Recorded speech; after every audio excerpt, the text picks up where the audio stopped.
Depend उन पे करेगा कि वह कितना रचनात्मक संबंध रखना चाहते हैं। हम तो चाहते हैं कि जम्मू कश्मीर 2047 तक देश के अग्रणीय राज्यों में हो। जो विकसित भारत का सपना प्रधानमंत्री मोदी जी का है, उसमें जम्मू कश्मीर भी उसका हिस्सा हो, और जो नया कश्मीर का सपना मोदी जी का है, उसमें वह हिस्सेदारी डालें, उसमें हिस्सा बने, और कश्मीर के अंदर जो समस्याएं उसको हल करने के लिए हम तो पूरी तरह तैयार हैं। और पिछले 5-6 साल में लगातार प्रधानमंत्री मोदी जी ने, अमित शाह जी ने कोशिश कर वहाँ पर पुल, IIT, IIM, एम्स, ये सब की सब सुविधाएं, स्कूल, कॉलेजेस भरपूर दिए हैं, सड़कों का जाल बनाया है। उसको और कैसे बेहतर करना है वह बताएं, परंतु एक बात ध्यान में रखें, देश के संविधान को ध्यान में रखते हुए जो काम करेंगे उसमें पूरा सहयोग उनको मिलेगा। तो यहाँ देखिए आप, उमर अब्दुल्ला की बोली बदल गई है भारतीय जनता पार्टी के लिए, दिल्ली के लिए, लेकिन कांग्रेस का क्या हाल है, जो साथ में सहयोगी बनकर चुनाव लड़ रही थी, जिसे सोच रही थी कांग्रेस की उनके जरिए नैया पार हो जाएगी, वो नैया तो डूब गई। और अब ये कह रहे हैं उमर अब्दुल्ला कि सोचिए, सोचने का वक्त है। किस तरह से सलाह दे रहे हैं कांग्रेस को, आपको बताते हैं। जम्मू कश्मीर में देखिए, एनसी और कांग्रेस ने मिलकर चुनाव लड़ा। आप जानते हैं कि उमर अब्दुल्ला के साथ प्रचार प्रसार कर रहे थे राहुल गांधी, और 51 सीटों पर नेशनल कॉन्फ्रेंस और 32 सीटों पर यहां कांग्रेस ने चुनाव लड़ा था। बीच में भी उमर अब्दुल्ला ने ये कहा था, जब राहुल गांधी पहुंचे थे कन्विंसिंग के लिए और घाटी में थे, तो ये कहा था उमर अब्दुल्ला ने इशारों में कि उन्हें जम्मू पर ज्यादा ध्यान देना चाहिए, तभी से कटाक्ष कर रहे थे। और अब तो नतीजे सामने आ चुके हैं। 7 सीटों पर दोनों पार्टियों के बीच फ्रेंडली फाइट भी हुई थी। आपको ये भी जानकारी दें, कांग्रेस 11.97% वोट शेयर के साथ 6 सीटें ही जीत सकी। 32 सीटें मिली थी, 6 सीटें ही जीत सकी। कांग्रेस को मिली सीटों पर पार्टी मैजिक नहीं दिखा पाई, लोगों को अपनी तरफ नहीं खींच पाई, और राहुल गांधी के नेतृत्व में ही पार्टी ने ये चुनाव लड़ा और इसमें भी कोई सफलता नहीं मिली। नतीजे के बाद उमर ने कांग्रेस नेतृत्व को ये नसीहत दी, ये सुझाव दिया और कहा कि हरियाणा में हार के बाद अब मंथन करना चाहिए। ये सलाह दे दी गई है उमर अब्दुल्ला की तरफ से सहयोगी कांग्रेस को, जहां आपको बताएं कि इसको लेकर बहुत कुछ सोच रहे थे राहुल गांधी की तस्वीर हरियाणा में भी बदल जाएगी, लेकिन वहां भी खाली हाथ रह गए और यहां पर भी खाली हाथ रह गए। लेकिन आपको बताएं कि प्रधानमंत्री नरेंद्र मोदी ने भी ये नसीहत कांग्रेस को दी है, कल ही दी। सुनिए सर। जो लोग मतलब अपनी कपड़े तैयार करके राजभवन का जो है रास्ता नाप रहे थे, वो कांग्रेस नफरत फैलाने की सबसे बड़ी फैक्ट्री बनने वाली है। ये गांधी जी ने आजादी के बाद ही समझ लिया था। इसलिए ही गांधी जी ने कहा था कि कांग्रेस को खत्म कर देना चाहिए। कांग्रेस खुद खत्म नहीं हुई, लेकिन आज देश को खत्म करने पर तुली हुई है। इसलिए हमें सावधान रहना है। कांग्रेस की नीति है हिंदुओं की एक जाति को दूसरी जाति से लड़ाओ। कांग्रेस जानती है कि जितना हिंदू बटेगा उतना ही उसका फायदा होगा। कांग्रेस किसी भी तरीके से हिंदू समाज में आग लगाए रखना चाहती है, ताकि वो उस पर राजनीतिक रोटियां सेकती रहें।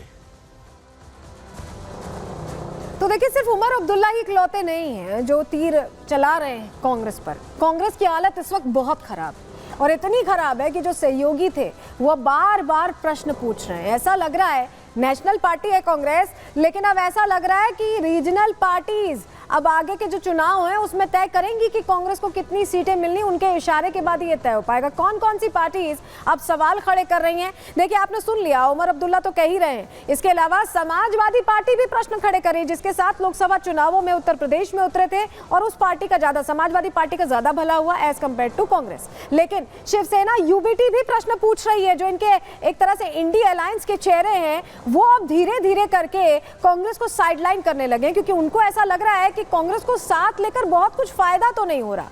और नेशनल पार्टी कांग्रेस अब रीजनल पार्टीज के इशारे पर काम करेगी, ऐसा भी लगता दिखाई दे रहा है, क्योंकि तस्वीर यही बार बार चुनावों में सामने आ रही है। बार बार ऐसा ही लग रहा है। लेकिन समझिए कि सबसे बड़ी मुसीबत अब कांग्रेस के लिए कहां खड़ी हो गई, आने वाले चुनावों के लिए। क्योंकि आप समझिए कि दिल्ली में चुनाव है, महाराष्ट्र में चुनाव है, इसके अलावा आपको बताएं झारखंड में चुनाव है, और सब जगह जो 7 साथी हैं धीरे धीरे ऐसा लग रहा है कि अब कांग्रेस से मुंह मोड़ते दिखाई दे रहे हैं। रिपोर्ट आपको दिखाते हैं।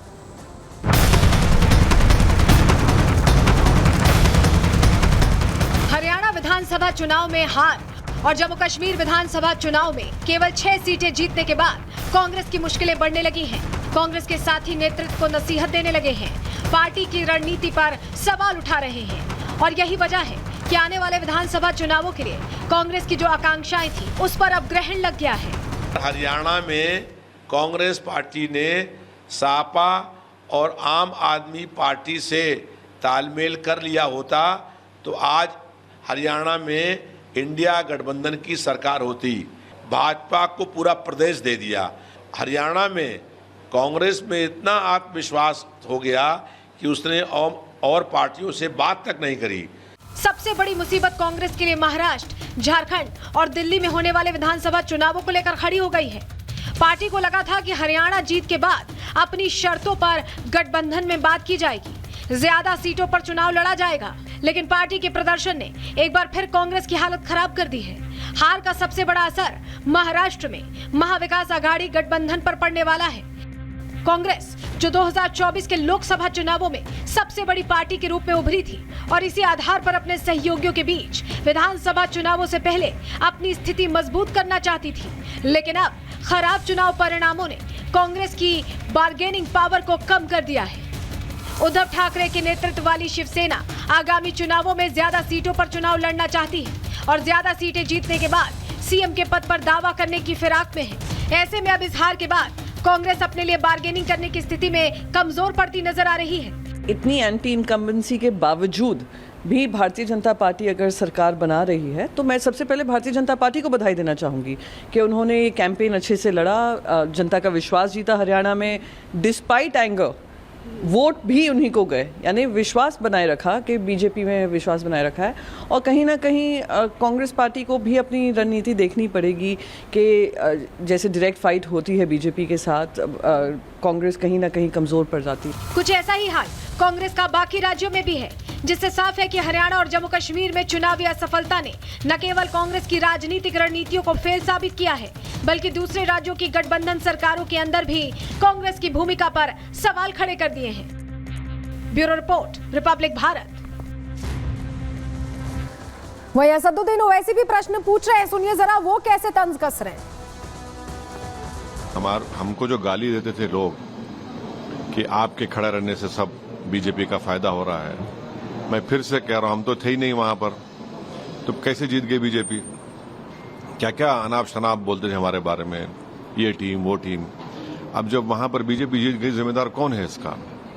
और दूसरी अहम बात यह है कि 10 साल की एंटी इनकम्बेंसी का फायदा कांग्रेस पार्टी को उठाना चाहिए था, मगर लगता यह है कि उनके इंटरनल डिफरेंसेस की वजह से उसका फायदा बीजेपी को हो गया।